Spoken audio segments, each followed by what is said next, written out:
네, 김건희 씨 오빠 장모 집에서 발견된 이우환 화백의 그림 구매자가 김상민 전 검사로 특정됐는데요. 또다시 김건희 씨의 매관 매직 정황이 확인된 겁니다. 네, 그리고 특검 소환을 앞두고 한학자 통일교 총재가 입원을 했다가 오늘 퇴원을 하는데 조사 회피 가능성이 제기되고 있습니다. 관련해서 두 분과 짚어봅니다. 서영주 맥 정치사회 연구소장, 이종근 시사평론가와 함께합니다. 어서 오세요. 네. 자, 일단 특검이 김건희 씨 오빠의 장모 집에서 당시에 목걸이랑 그림들이 발견됐었는데 이 그림이 어디서 난 거냐 했더니 김상민 전 검사가 연루됐거든요. 어떻게 보십니까? 김상민 전 검사는 우리가 기억하기로는 이제 김영선 전 의원 창원의 그 공천 관련해서 한참 그 명태균 씨까지 연결되는 굉장히 그 김건희 씨를 보면 복잡 다단한 사건들이 꽤 많습니다.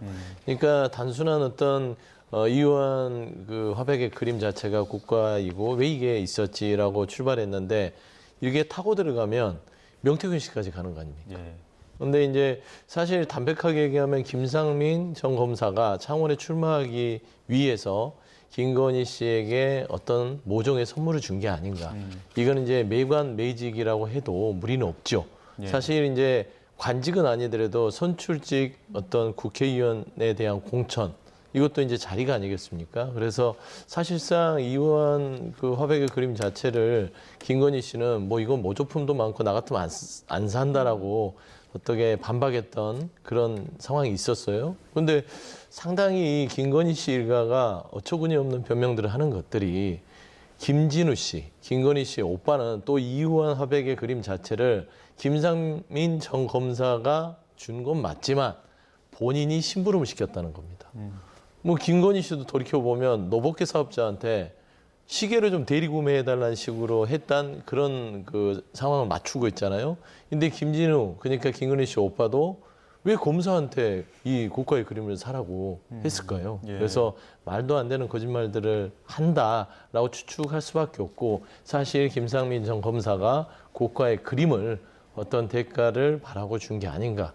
라고 특검은 수사에 초점을 맞추고 있다. 그렇게 보는 게 맞을 것 같습니다. 김상민 전 검사가 지난해 총선에서 공천 배제된 이후에 그다음에 또 국정원 법률특보로 임명되기도 했잖아요. 그러면 이것까지 좀 그림과 연관돼 있다고 볼 수 있는 겁니까?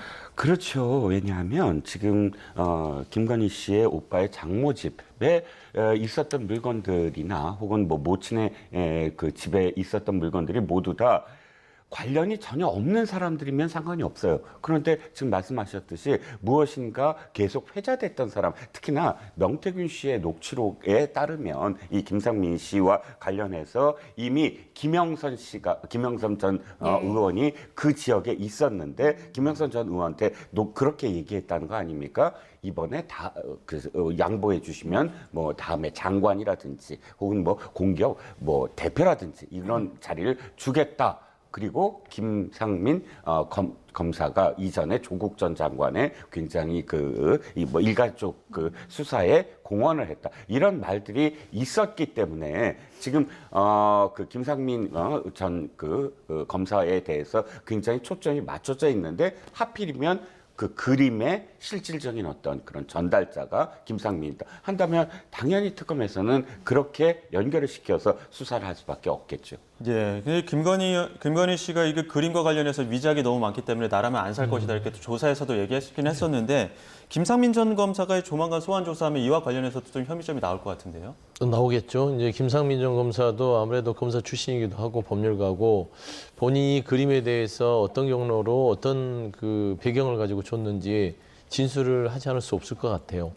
그러니까 이제 이 이우환 화백 그림이 진품인지 가품인지에 대해서 그 논란도 또 불거질 것 같은데 진품일 가능성이 높겠죠. 사실 말씀한 대로 이제 국정원 법률특보의 자리를 가긴 했으나 그 자리가 이우환 화백 그림의 고가의 어떤 값어치를 주고 살 만큼의 또 귀한 자리는 아닙니다. 사실 돌이켜보면 총리 비서실장 자리가 한 1억 정도 하지 않았습니까? 아니 드러난 것만. 왜 그러냐면 이 나토 3종 세트 그 부분을 합산을 하면 1억 정도 되는 거죠. 목걸이, 브로치, 귀걸이 해서 한 1억 정도 되는 거면 사실 국정원 법률특보 자리가 국무총리 비서실장보다 비쌀 수는 없잖아요. 그래서 저는 그런 부분에 있어서는 아마 전반적으로 김상민 전 검사에 대해서 어떤 그 공직 관리를 해준 대가지 않을까. 그러니까 공천까지도 들여다봐야 될 것 같습니다. 예. 공천에 대해서 노력이 준 대가, 그리고 나서 공천이 안 됐을 때 국정원의 법률투표로 마무리를 해주는 그런 상황까지 혹시 감사의 표시를 준 게 아닌가라는데 아직은 추측이라서 특검이 정확한 어떤 조사를 통해서 어떤 여러 가지 김건희 씨의 매간매직의 혐의를 밝힌다면 굉장히 국민들께서는 좀 충격에 또 빠지지 않을까 생각합니다. 예, 지금 그 매건매직 증거로 나온 게 이번이 세 번째잖아요. 네. 그 나토 3종 귀금속 금 거북이 그림까지 추가로 또 증거물이 나올 가능성도 있다고 보십니까? 그렇죠. 사실 우리가 이제 좀 생각을 해보면 역대 대통령, 역대 정부의 어떤 대통령 말기에 특검이 언제나 이루어졌고요. 예. 그 특검 상황들을 보면 대개는 그 이전입니다만, 예. 훨씬 전입니다만, 대기업들이 연루돼서 정치 자금을 그렇게 모으고 그것 때문에 이제 특검이 이루어졌을 때 액수를 생각하면 지금의 어떤 뭐 금거북이 뭐 몇천만 원 이런 액수가 아니었거든요. 그러면 지금 단순히 금거북이 우리가 드러나서 그렇지 드러나지 아니한 어떤 상황이 뭐가 있을 수 있지 않을까. 예를 들자면 너무 뭐랄까요? 그러니까 뭐 총리 비서실장으로 6천만 원 이렇게 되면 사실상 우리가 그 이외에 서희건설이라는 혹시나 또 다른 어떤 기업을 하기 위해서 뭔가 청탁이 들어가지 않았을까라는 추측을 할 수밖에 없지 않겠습니까? 더군다나 지금 앵커께 말씀하셨지만 또 다른 어떤 귀금속에 대한 의혹이 지금 나오고 있잖아요. 보니까 두 개 팔찌 등과 관련해서 김건희 여사가 당시에 나토라든지 취임식 때 착용했던 팔찌가 하필이면 영수증이 또 발견됐다든지 이런 문제들을 이렇게 보면 사실상 그 대통령이 임할 수 있는 어떤 직위가 수천 자리가 됩니다. 그렇다면 그것과 관련돼서 또 다른 게 분명히 있을지도 모른다라고 우리가 추정을 할 수밖에 없습니다. 예.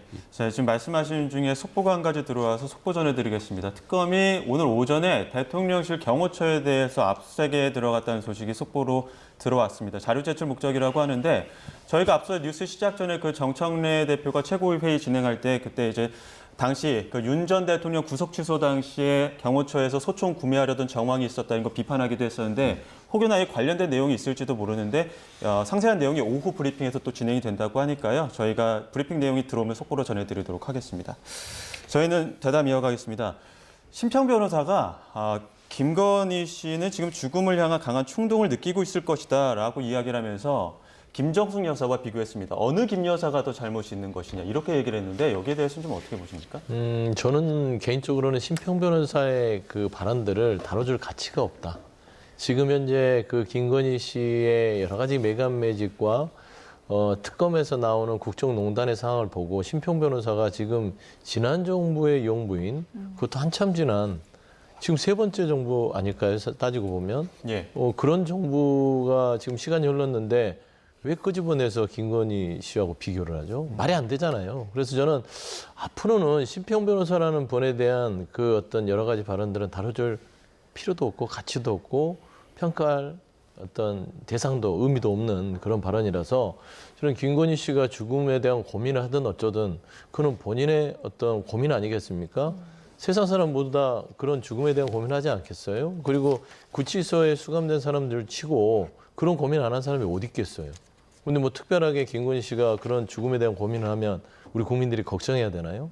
저는 그건 아닌 것 같습니다. 그래서 앞으로 저는 개인적으로 모든 언론에서 심평 변호사에 대한 발언은 최소한 논리적이지 않는 것은 다루지 않는 게 우리 국민 정서에 도움이 되지 않을까라는 개인적인 생각을 말씀드립니다. 예, 다루지 않는 게 적절하다고는 하셨지만 이거 하나만 짧게 좀 짚어보면 지금 심평 변호사가 올린 이 SNS 내용이요. 김건희 씨와 어느 정도 소통이 있고 나서 올린 걸까요? 아니면 심평 변호사의 개인적인 입장일까요? 글쎄요, 사실 이제 그 김건희 여사라든지 또는 심평 변호사가 지금까지 그 이전에, 그러니까 이 어떤 계엄 사태 이전에 각각 어떤 뭐랄까요 발언이라든지 또 행동을 보면 우리가 상식적이지 않은 부분이 많습니다. 김건희 여사를 우리가 유추할 때 개인적인 어떤 그런 그 통화 내용, 녹취록 뭐 이런 것을 보면 대통령의 부인이 이런 표현을 쓰거나 이런 사람들과 이런 시각에 이 소통을 해도 되나라는 것들이 굉장히 쌓여 있고요. 심평 변호사도 그 이전에 대통령의 어떤 거취에 대해서 뭐 마치 뭐 스스로 나와서 분당을 해갖고 무슨 당을 하나 새로 만든다든지 굉장히 적절하지 않은 대통령한테 도움도 안 되는 그런 발언들을 지금까지 해왔습니다. 그러니까 앵커의 말씀을 제가 대답을 한다면 어디까지 이게 김건희 여사가 개입돼 있는지 또 어디까지 심평 변호사가 뭐 만들어낸 말인지 사실 구분이 안 될 것 같아요. 실질적으로 김건희 여사가 이런 말을 좀 해달라 했을 수도 충분히 있는 것이고 또 심평 변호사가 지금까지 했던 말들을 보면 전혀 도움이 되지 않는데도 자신의 판단에 의해서 사실 어떤 발언들을 해왔기 때문에 중요하지 않다. 그것이 그 초점이 그것보다는 심평 변호사가 계속 이렇게 발언을 계속 하고 있는 건 자신의 어떤 뭐랄까요, 뭐 정치적 입지도 그렇고 정치적인 어떤 그런 그 생각들이 많이 개입돼 있는 게 아니냐. 이런 발언들이 솔직히 말씀드리면 김건희 여사나 윤 대통령한테 지금 도움이 되겠습니까? 도움이 안 돼요. 안 됐는데도 계속 발언을 한다는 건 자신의 어떤 생각도 저는 충분히 개입됐다라고 생각을 합니다. 예, 저희는 한학자 총재 이야기도 좀 해보겠습니다. 오는 8일 특검 소환이 예정돼 있긴 한데 지난 3일에 입원을 했다가 이제 오늘 퇴원을 합니다. 이봉관 회장도 특검 출석 전에 입원했다 휠체어 타고 또 출석하기도 했었는데 네. 이렇게 이제 특검 출석 전에 입원을 하는 거예요? 일단 뭐 이제 그 돈 많은 분들이 권력 있는 분들이 병원에 가는 이유는 진단서라든지 일단은 그 향후에 수사 진행 방향을 봤을 때 병보석에 대한 밑자락을 까는 것이죠. 그래서 몸이 안 좋다라는 것들에 대한 일단 그 여러 가지 그 의사의 진단과 처방을 좀 안고 들어가려는 그런 게 아닐까. 김건희 씨도 마찬가지일 거예요. 그런 차원에서 아마 옆에서 법률적으로 조언을 하지 않았나 싶기도 한데 한학자 총재와 관련해서는 굉장히 지금 이 특검이 곤혹을 치를 거는 같습니다. 최근에 그 폼페이오 미국 장관께서 이 통일교에 대한 특검의 수사 자체가 종교 침해다라는 발언들을 하는 거 보면 통일교가 이게 꼭 대한민국에만 있는 게 아니라 일본부터 미국까지 전 세계적으로 이렇게 좀 확장세가 있잖아요. 그다음에 워싱턴 포스트도 통일교에서 어떤 소유하고 있는 언론사이기도 하고 그런 측면들을 봤을 때 사실 한학자 총재가 본인이 저지른 일들이 교리에 의한 일이다라고 주장할 가능성이 높아요. 통일교가 문선명 총재가 맞으면 죽고 나서 한학자 총재가 이제 참부모를 얘기하면서 정교일치를 교리로 내세웠습니다. 근데 정교일치라는 게 민주화가 되기 전에 주장했던 아주 낙후된 종교의 이념인데 통일교가 정교일치라는 것들을 내세우면서 한학자 총재가 통일교의 어떤 장악력을 높이려고 하는 것이고 그 일원의 차원에서 사실 권선동 의원과 건진 법사 이 두 축으로 이 정권 그러니까 권력들과 어떤 유착 관계들을 이어왔던 것 같은데 저는 사실 이 자체가 불법이 있다면 아무리 통일교를 하고 미국 쪽에서 통일교에 호의적인 어떤 정치권의 인사가 하더라도 명확하게 수사를 해야 되지 않을까. 그래서 특검이 주저함 없이 두려움 없이 법과 원칙에 따라서 통일교의 총재도 수사를 해야 되지 않을까. 그런 좀 말씀을 드리고 싶습니다. 네, 그래서 특검 쪽에서는 지금 한학자 총재 8일 다음 주 월요일에 나와서 조사받아라 통보를 한 상황인데 지금 들려오는 소식에 따르면 퇴원을 한 상황이라고 하고요. 네. 근데 그 심장 시술을 받은 상황이기 때문에 월요일에 조사 나가지 않겠다, 어렵다, 건강상 이유도 들 수 있지 않을까요?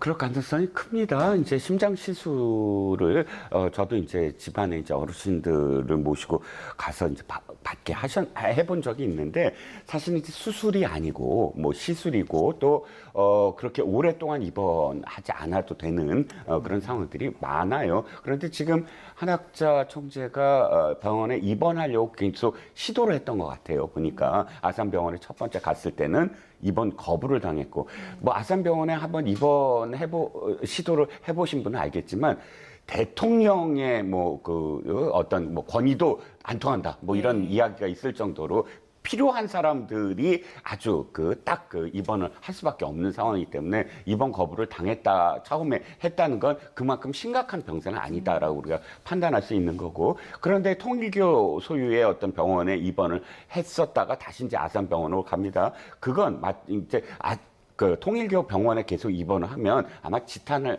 굉장히 비판을 받을 거예요. 그러니까 아무런 병도 없는데 괜히 안 나오려고 한다. 그러니까 우리가 공인할 수 있는, 뭐 최소한 우리가 5대 병원이라고 하잖아요. 거기에 이제 일단 입원을 하거나 시술을 하면 병이 있다라고 우리가 전부 다 이제 인지할 수 있으니까. 근데 또 퇴원을 했습니다. 아마 한학자 총재는 끊임없이 자신의 어떤 병세를 주장하면서 가능하면 늦추려고 하고, 가능하면 더 많은 어떤 변호인단을 꾸려서 이걸 대처하려고 할 텐데, 지금의 어떤 상황을 보면 그 시도가 그렇게 썩 의도대로 되지 않고 있다라고 보여집니다. 그 한학자 총재 그 변호인단, 초호화 변호인단에 그 이재명 정부 첫 민정수석이었던 오광수 변호사가 들어있어서 굉장히 논란이 있었는데 사임을 했습니다. 네. 여기에 대해서 어떻게 보십니까? 그래서 저도 이 오광수 전 민정수석의 그 한학자 총재에 대한 변호사에 대한 어떤 변호를 하겠다라고 했던 사실에 대해서 굉장히 놀랐어요. 예. 물론 변호사니까 돈을 많이 준다면 좀 유혹이 되겠죠.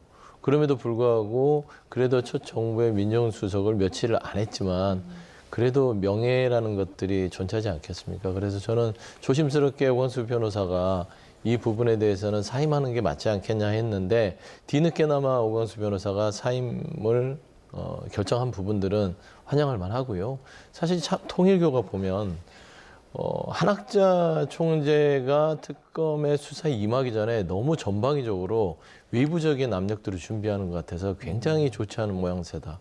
예를 들어서 제가 앞서도 얘기했지만 미국의 고위 인사인 폼페이오 장관이 한학자 총재를 직접적으로 거론하면서 이건 종교 탄압이라면서 압박을 넣고 있고, 거기에다가 지금 변호인단을 선임하는 거 보면 굉장히 이재명 정부나 진보 진영에 가까운 변호사들을 선임하잖아요. 오광수 변호사, 김호수 변호사, 이제 전 검찰총장이잖아요. 이런 부분들을 보면 물론 통일교가 돈도 많고 여러 가지로 인맥도 많아서 그 법적 대응을 하려고 하겠지만, 저는 이런 데 특검이 휘둘려서는 지금 다른 수사 자체도 흔들릴 수 있기 때문에 한학자 총재도 그 피의자라면 정확한 그 피의자의 한 사람으로서 대해야 된다라는 점을 다시 한번 강조드리고 싶습니다. 오광수 전 민정수석은 일단 사임계 제출한 걸로 알려졌고, 김호수 전 총장도 법률자문 계약은 최소한 상태라고 알려졌습니다. 그리고 그 강찬호 전 수원지검장 이재명 대통령 그 공직선거법 사건 변호했었잖아요. 근데 사임계 제출했습니까? 아니면 그대로 변호 맞습니까? 아직은 그게 사임계를 제출했다라고 알려지지는 않고 있어요. 그런데 아마도 힘들 것 같아요.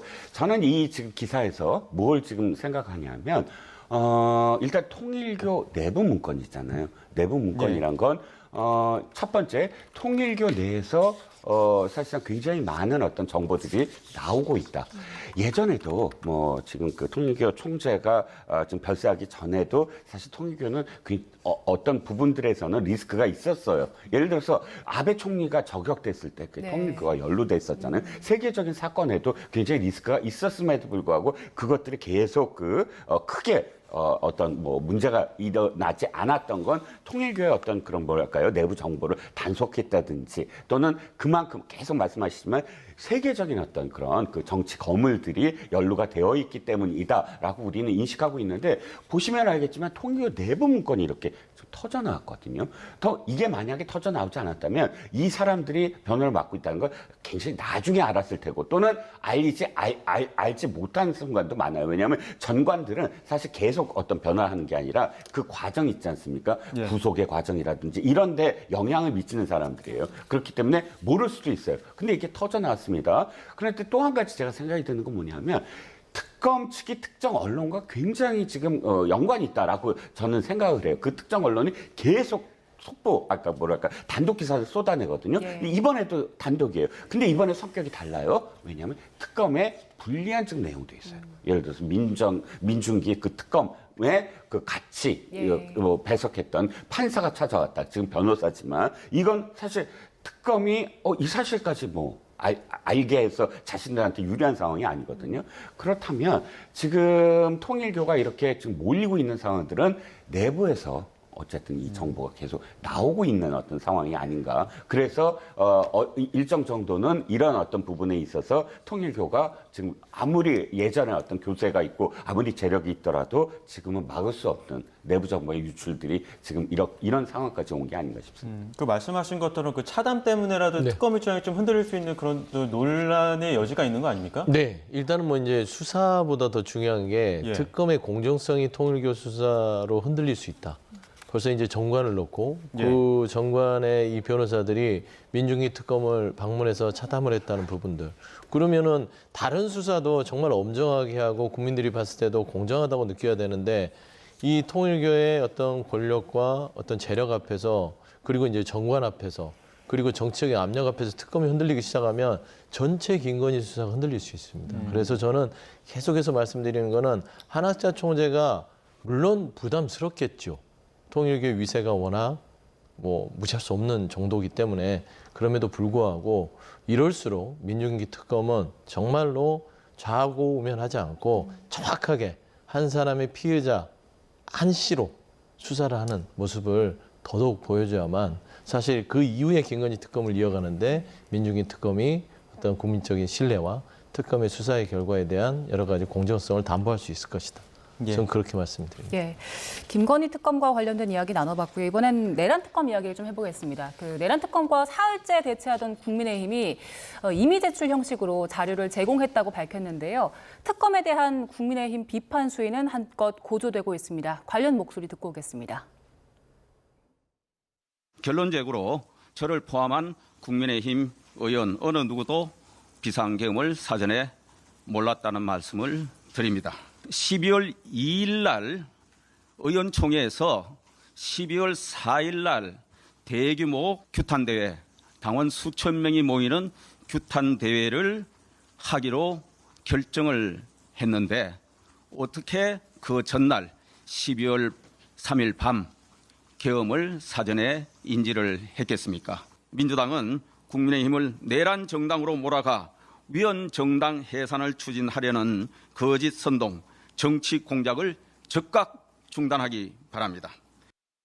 계엄 당일날 우리 의원들도 부지런히 왔지만 민주당 의원들은 우리 의원들보다 순식간에 국회로 들어왔습니다. 일부 언론 보도에 의하면 민주당 의원들은 미리 알았다고 합니다. 그러면 알고도 방조한 그들이 내란 공범 아닙니까, 여러분?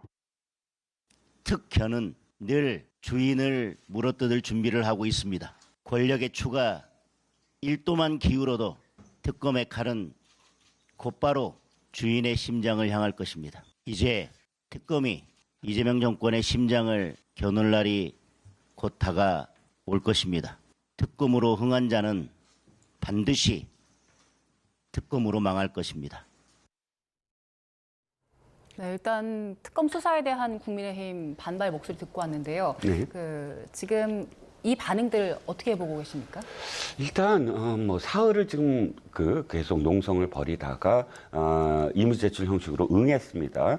그렇다면 이전에 했었어야 됐다. 그러니까 사흘 전에 임의제출 형식은 충분히 그럼 또 특검과 뭐 협상이 가능한 부분이 아니었나, 굳이 사흘 동안은 농성을 벌일 일이었나라고 생각이 드는 건 사실은 지금 국회가 정기국회이고 국정감사가 벌어져요.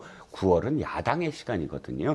사실 그것 때문에 사실 더 반발을 하긴 했어요. 지금 국민의힘이. 왜냐하면 추경호 전 원내대표가 이번 건과 이번 그런 이 계엄과 관련해서 석연치 않은 그런 통화들, 기록들 이건 이미 보도가 돼 있었고, 그러면 내란 특검이 굉장히 속도전을 벌인 거 우리 다 알잖아요. 뭐 내란 특검 시작하자마자 대통령부터 뭐 인신을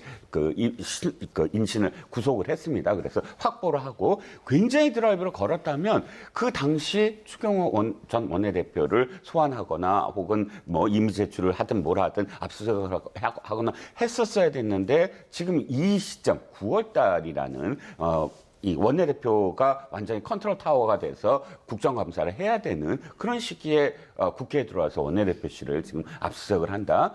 사실 그 부분과 관련해서 반발이 일어나는 건 어느 정도는 제가 이해가 네. 가거든요. 하지만 또 다시 국민의힘 입장에서는 이걸 빨리 끝내야 된다라는 것. 그런데 돌아보면 뭐 지금 대표 장동혁 대표가 특견이라고 하면서 특검이 다시 이제 부메랑이 될 것이다라고 하는 건 어느 정도는 장동혁 대표가 필요한 부분도 있었다. 국민의힘이. 그러니까 전당대회가 끝나고 컨벤션 효과가 있어야 되는데 사실 컨벤션 효과보다는 굉장히 비판이 많았고 내부에서도 뭐 예를 들어서 김도흡 정책위 의장을 지금 임명했는데 네. 친윤 쪽에서는 아니 그렇게 합리적인, 그러니까 합리적이라는 건 어쨌든 비주류 쪽에서 바라보지만 그런 사람을 어떻게 하느냐라는 반발이 굉장히 높았거든요. 이런 속에서 어쨌든 농성을 통해서 단일 대우를 지금 이끌어가고 4월 동안의 어떤 농성에서 그걸 뭐랄까요 목적한 것을 이뤘기 때문에 더 이상 시간을 끌면 안 된다라는 지금 판단으로 아마 임의제출을 지금 응한 게 아닌가 싶습니다. 그러니까 추경호 의원의 경우에는 계엄 다음 날 대규모 규탄 대회도 있었는데 내가 계엄을 어떻게 알았겠느냐 이렇게 반박하고 있는데 어떻게 보십니까? 지금 특검이 보고 있는 거는 12월 3일 날, 12월 2일 날 알았다는 게 아니라 예. 추경호 원내대표가 5월에 이제 취임을 했죠. 예. 그리고 특검에서는 이 계엄 자체가 3월부터 아마 계획이 된 것 같다라고 했으니까 예. 아마 추경호 원내대표가 5월 취임 이후에 여러 가지의 상황들을 알지 않았을까. 그리고 민주당 내부에서도 당시에 여러 가지 제보들을 통해서 예. 제기를 했었잖아요. 계엄이 있을 수 있다. 그때 김용현 전 국방부 장관이라든지 뭐 정진석 비서실장 등등이 다 나와서 말도 안 되는 소리다. 어떻게 이런 민주화 시대에 계엄을 할 수 있냐. 근데 그들이 했잖아요. 예. 그러면은 이미 안으로는 많은 계획들이 있었을 거라고 우리가 추측할 수 있는 것이고 거기에 추경호 원내대표도 원내 지도부로서 나름대로 뭐 지금 윤석열 전 대통령 몇 번 간접 만나고 그런 사안들이 있으니까 알고 있지 않았냐 그 얘기를 물어보는 것이지 12월 3일이라는 날짜는 대한민국에 아무도 몰랐을 수 있어요. 왜 그러냐면 12월 3일은 최소한 계엄을 할 수 있는 날짜는 아니라는 걸 우리가 늘 생각했잖아요. 그 평온한 날에. 그리고 따지고 보면 주말도 아니고 성공할 수 없는 날짜에 했던 것인데 날짜에 대한 부분을 특검이 추궁하는 게 아니라 사전에 인지를 했냐. 그렇지 않고서야 그날 왜 원내대표실에서 앉아있으면서 표결에 들어가지 않았냐 그거죠. 8명의 원내 지도부가. 예. 그래서 저는 이런 부분들을 추경호 원내대표가 해명을 해야 되는데 단지 날짜를 가지고 지금 해명하는 것들은 사실상 그게 반박문이 될지 모르겠고 본인이 지금 뭐 특검에 이제 출석하기도 하는 것도 참 국민의힘 의원들이 공부를 안 해요. 공부를 해야 되는데 엊그제 이제 특검법 22조에 있어서 벌칙 조항이 있습니다. 사실 그 압수수색을 막아서면 옛날처럼 될 줄 알았는데 특검법에는 그 벌칙 조항이 위계와 위력에 있어서 이 수사를 방해하는 사람들은 5년 이하의 징역에 처합니다. 그럼 무조건 입건이 되면 그냥 배치가 떨어지는 거예요. 그걸 어제 알고 나서 부랴부랴 임의제출 형식으로 바꾸고 추경호 의원도 지금 출석을 하는 거라서 예. 사실상 뭐 이게 뭐 갑자기 떳떳해져서 하는 게 아니라 그 특검법이 무서워서 지금 협조하는 것이다. 그래 보고 싶습니다. 네, 일단 이렇게 이미 제출 형식으로 자료 제출했고요. 앞으로 추경호 의원실에 있었던 8명의 의원들 그리고 한동훈 전 대표에 대한 참고인 조사 방안도 추진을 하고 있기 때문에 관련 상황 지켜봐야 될 것 같고요. 자, 주제를 좀 바꿔보겠습니다. 추미애 법사위원장과 나경원 의원이 또다시 충돌을 했는데요. 저희가 관련된 영상을 좀 정리해봤습니다. 함께 보시죠.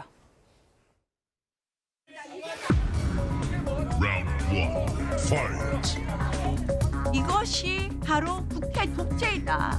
피고인 6년 하는 박범계 의원도 법무부 장관, 법사위 간사 다 했습니다. 계엄 해제하러 오다가 다시 내빼버린 의원이 와서 법사위 간사를 맡겠다고 하고 있고 조선아 가만히 앉아있어. 아무것도 모르면서 앉아있어. 나경원 위원님 해당 발언에 대해 사과하실 의향이 있으십니까? 이거 일반 반장 뽑는데 왜 이반 반원들이 뭐라고 합니까?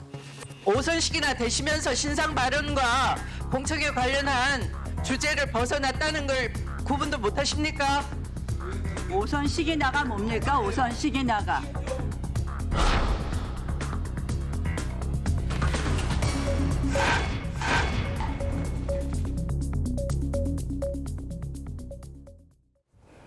네, 초선은 가만히 있어라. 그리고 5선씩이나 되면서 뭐 이런 발언들 지금 오가고 있는 상황인데 언제까지 이렇게 추나 갈등이 이어질까요? 글쎄요, 지금 국민들이나 혹은 뭐 양측 그 정당의 지지자들도 사실 눈살을 찌푸릴 수밖에 없는 상황입니다. 우리가 국회에서 여야가 이견이 있을 수밖에 없어요. 각각의 어떤 지지층도 다르고 그러니까 언제나 정치적인 어떤 갈등이 있습니다. 하지만 우리가 국회에 저분들을 대의 정치라고 해서 뽑아놓고 그 일을 하라는 건 그 갈등을 이런 어떤 뭐 상임이라든지 또는 본회의라든지 이런 곳에서 충분히 그 극복하고 그런 과정 속에서 우리가 아이들에게 민주주의의 과정은 이렇다라고 교육을 시킬 수 있는 그런 상황을 국회의원들이 해달라라는 것이 이제 우리가 선거를 통해서 국회의원들을 뽑는 과정인데, 자, 문제의 발단 뭐 두 가지가 있습니다. 좀 구분해야 된다고 생각을 해요. 추미애 법사위원장이 최소한 야당 간사를 야당 내에서 누구를 이렇게 추천을 하면 받아들여야 돼요. 그거는 그러니까 뭐 아까 막말, 뭐 초선 이건 별개의 문제로 지금 이미 한번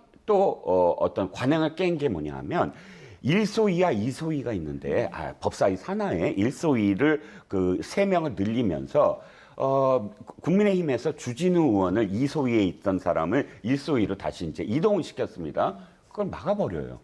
그것도 한 번도 그런 적이 없어요. 지금 법사위원장은 그럴 권한이 없거든요. 그러니까 아까 반장 얘기했지만 예를 들어서 개주 대회가 있습니다. 운동회에. 그럼 일반의 대표가 개주 선수가 있고 2반의 개주 선수가 있는데 지금 갑자기 선생님이 개입을 해서 일반 개주는 누구 일반 선생님이 2반 선수를 뽑겠다라고 하면 그게 받아들여지겠습니까? 아니잖아요. 근데 주진우 의원을 그 1소위로 가는 것도 시간이 늦었어요 하고 자기가 지목을 해요. 그게 있을 수 없는 일이거든요. 지금 간사도 마찬가지입니다. 뭐 마치 무슨 내란에 내 빼버렸다? 아니 저는 국민의힘의 표현을 인정하지 않지만 똑같은 어떤 표현으로 얘기하면 그렇다면 그 이재명 대통령은 당시에 국회까지 가서 왜 본회의장에 들어가지 않았느냐? 숲속에서 있었다. 숲에 숨어 있었다. 본인도 그렇게 얘기하면 그러면 숲에 숨어 있는 사람은 왜 그럼 지금 비판을 받지 않습니까? 그러니까 이런 식의 어떤 이유를 대고 간사를 선임하지 않는 것 이게 문제다. 첫 번째. 두 번째. 저는 나경원 의원이 5선이라는 거 정말 5선에 무게가 있어야 된다고 저는 생각을 해요. 시기나라는 어떤 표현이 잘못되긴 했지만 그럼에도 불구하고 어쨌든 사과는 해야 된다. 이건 초선 앉아라 이런 표현은 대단히 부적절하다. 그래서 양쪽 다 한 번씩 좀 양보를 해야 된다라고 생각합니다. 서 소장님 어떻게? 네, 우선 이재명 대통령이 대표 시절에 숨어 있었다는 말들을 자주 해요. 그게 사실인 것처럼. 숨어 있는 것과 피신해 있는 것을 왜 구분하지 못하죠? 당시 윤석열 전 대통령이 이재명 그 야당 대표를 비롯해서 그 주요 의장, 그다음에 그 당시에는 여당 대표나 한동훈 전 대표까지 체포를 하자라는 것들이 알려져 있지 않습니까? 그러면 야당 대표가 잡히면 되나요? 그러니까 최소한 신중하게 피신해 있다가 표결을 했죠. 표결을 안 한 거와 한 거는 구분해야 된다라는 부분들이라서 더 이상 이제 이재명 대통령이 대표 시절에 숨어있단 말을 안 했으면 좋겠고, 나경원 의원은요, 그냥 딱 보세요. 1차 추나대전, 2차 추나대전 보면 왜 왔는지 알겠죠? 법사위를 파행시키러 왔습니다. 법사위를 잘 돌아가게 하려고 한 게 아니라 지금 나경원 의원이 오니까 시끄러워지잖아요. 이걸 노렸는데 위원장 입장에서는 그 반을 운영해야 되는데 부반장이 이상한 사람이 온 거예요. 1부 부반장은 괜찮은데 2부 부반장인 나경원 의원이 자기 2부 부반장 하고 싶은데 왜 안 시켜주냐고. 근데 2부 부반장 들여놓으면 이 반이 운영이 안 될 것 같아서 안 해주는 겁니다. 관행 하는데 최소한 더 관행보다 중요한 거는 이 법사위가 돌아가는 게 먼저 중요하지 않겠어요? 그런 측면에서 위원장이 저는 결정하는 것이고, 나경원 의원 할 말이 없는 게 사실 지난 전당대회 때 한동훈 당시 전 대표하고 무슨 얘기를 했습니까? 본인에 대한 어떤 국회 패스트트랙에 대한 그 재판에 대해서 공소 취소해달라고 법무부 장관한테 얘기를 했다는 게 확인이 됐잖아요. 그런 분이에요. 그러니까 법사위 간사가 되면 법사위원으로도 어떤 이해충돌이 있는데 법사위 간사는 더 힘이 막강합니다. 그러면 본인의 재판에 대해서 이해충돌이 없을 거라고 우리가 예단할 수 있잖아요.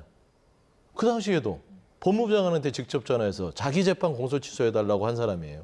그건 어떻게 해명할 겁니까? 그것부터 해명하고 저는 법사위에 있어야 된다는 측면에서는 더 이상 시비 같은 건 걸지 말고 국민의힘도 나경원 의원 말고 조경태 의원이나 안철수 의원이나 중진을 보내세요. 그러면 추미애 위원장이 저는 간사 임명할 거라고 봅니다. 그때도 추미애 위원장이 안 한다.